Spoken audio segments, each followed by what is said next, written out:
Sponsored by Skillshare. Back in 2010, you could get any iPad you wanted, provided the iPad you wanted was the only 9.7-inch iPad Apple made. But over the years, Apple has expanded the lineup to include the 7.9-inch iPad mini and the 12.9-inch iPad Pro. Just recently, they even added a 10.5-inch iPad Air and an 11-inch Pro.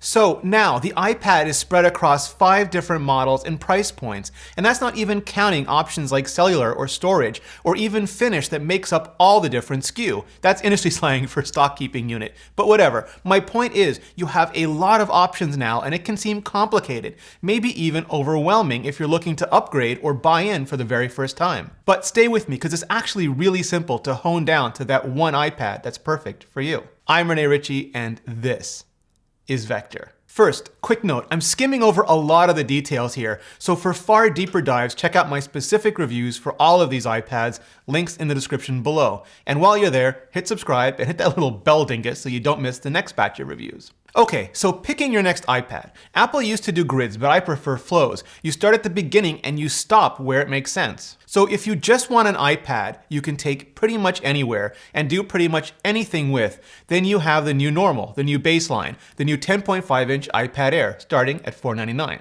If you absolutely have to have an iPad, but you just can't or won't pay that much for it, then you have the 9.7-inch iPad, no adjective added, starting at $329. If maximum portability is most important to you, and you're not only willing but eager to give up some screen size to get it, then there's a 7.9-inch brand new iPad mini, starting at $399. If you want more power and performance but still a good amount of portability, and premium is no problem, then there's the newly redesigned 11-inch iPad Pro, starting at $799. And if you demand not only power and performance but the biggest screen you can get, you can go all the way up to the newly redesigned 12.9-inch iPad Pro, starting, at $999. Okay, so that's still 5 stops on the flow, with room to fuss with the options in between.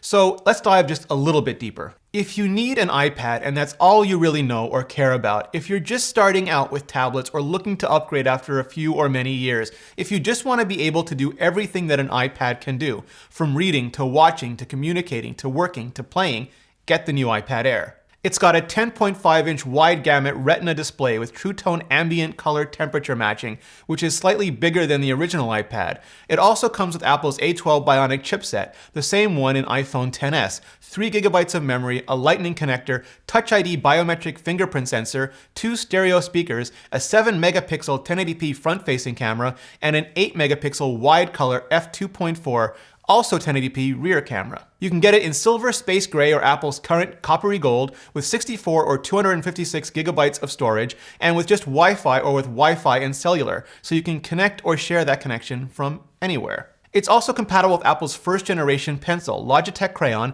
and Apple Smart Keyboard for drawing and typing. They do increase the upfront cost, but also the functionality. In other words, the iPad Air can do everything a modern iPad can do, starting at the same price as the original, $499. If you need a first or new iPad and price is the most important feature to you, if you're a student or a teacher, or you just want an iPad to work and play with part of the time, something that does all the iPad stuff but just doesn't cost as much, get the 9.7-inch iPad. Here's what you give up. The screen is a bit smaller, standard rather than wide color, with no True Tone, so it can look slightly bluish or yellowish white, depending on the lighting, and non-laminated, so it can be more reflective.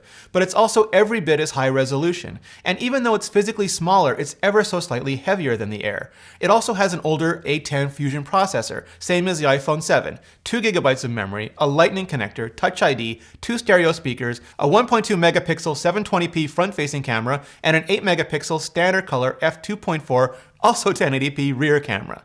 You can get it in silver, space gray, or gold with 32 or 128 gigabytes of storage and with just Wi-Fi or Wi-Fi and cellular.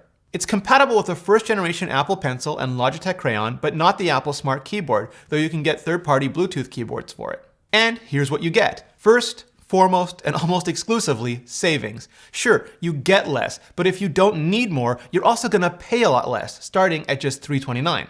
If you love everything about the iPad Air but just want something smaller, something you can tuck away into a jacket pocket, or sure, even the back pocket of your non-skinny, non-hipster jeans that you can easily take everywhere and do almost anything with, then you want to check out the new iPad mini. Here's what's the same. Almost everything that you get with the new iPad Air. Wide gamut Retina display, Apple's A12 Bionic chipset, 3 gigabytes of memory, a lightning connector, Touch ID, 2 stereo speakers, a 7 megapixel 1080p front-facing camera, and an 8 megapixel wide-color f2.4 also 1080p rear camera.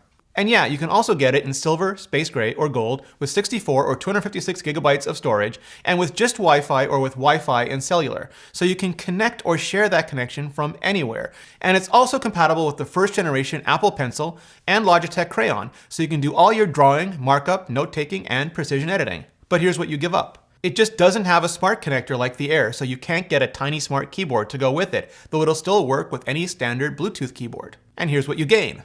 It packs all of that Air tech and performance into a device with a 7.9-inch display that weighs only 2/3 as much as the Air. That means it's got almost everything that's great about the new iPad Air, just in new iPad mini shrunken down size, starting at $399. If you need a new iPad and you want it for quote-unquote real work bracket close bracket TM, if you're a pro photographer, videographer, audio producer or engineer, designer or musician, if time is money and power is worth a premium, then you want the iPad Pro. Here's what you give up. The new iPad Pro with its all-new design loses the bezel, so there's less padding to hold onto, but more palm rejection, so it's not always, even often, an issue. That also means it loses Touch ID and replaces it with Face ID, which is less obtrusive, but when you're reaching for it, sometimes also less convenient. You also lose Lightning, Apple's, can I call it venerable yet, iOS connector, in favor of the more Mac-like and increasingly standard USB-C connector. And yeah, there's no gold finish option because pros are way too serious for that. Here's what you gain. A ProMotion display that can dynamically ramp down to save power and ramp up to 120 Hz for silky smooth scrolling. Apple's A12X Bionic chipset that adds 2 extra performance cores, 3 extra graphics cores, 1 extra gigabyte of memory in the 64 gigabyte, 256 gigabyte, and 512 gigabyte models, and 3 extra gigabytes, 6 total, in the 1 terabyte of storage model. And yeah, there's a 1 terabyte storage option. Also, in addition to USB-C, which provides support for all sorts of accessories, including displays, and Face ID, which also supports augmented reality like Animoji, you get 4 speakers for stereo sound in every orientation, a front-facing true-depth camera with portrait mode, and a 12-megapixel f1.8 4K 60 frames per second rear camera with quad LED flash. Phew. You can get Wi-Fi or cellular, and the new iPad Pro also supports Apple's new second-generation Pencil, which connects magnetically to the side of the iPad Pro and charges inductively. Has a new soft touch finish, and you can tap it to change tools or do other simple toggles. It also has a new, simpler if less flexible smart keyboard, which also protects the back of the pad. And it comes in both 11 inches, which is similar in overall size to 10.5-inch Air, and 12.9 inches, which is the biggest iPad canvas you can currently get, but thanks to the new design, doesn't quite feel that way anymore. It's literally maximum iPad, starting at $799 for 11 inches and $999 for 12.9 inches. And yeah, that's a lot of money, but if you're a hardcore keyboard pounding, pixel pushing, 4K rendering, code crunching, music making, design doodling pro, and your time is literally worth more than your money, and you'll pay just about anything for performance, then you want the iPad Pro. And if you're just aspiring to all of that, if you want to be a pro and you don't just want to fake it until you make it, you can get a huge head start with Skillshare. Skillshare is an online learning community with over 20,000 classes in photography, video, business, technology, everything you need to make your life better. Take Sam's course, for example. Sam's the guy behind Wendover Productions and Half as Interesting, and you can learn the steps he takes behind creating a successful and interesting educational video for YouTube. And then the sky's the limit, or space, Wendover humor. Premium membership gives you unlimited access to high-quality classes on must-know topics so you can improve your skills, unlock new opportunities, and do the work you love. To sign up, visit the link in the description, and the first 500 of you will get 2 months of unlimited access to over 20,000 classes for free. Act now and start learning today. Thanks, Skillshare, and thanks to all of you for supporting the show. Okay, so I know that got a little complicated, especially towards the end there. So what I'm gonna do is go back to the beginning. Yeah, stop the record and rewind that. If you just want an iPad you can take pretty much anywhere and do pretty much anything with, then you'll have the new normal, the new baseline, the new 10.5-inch iPad Air starting at $499.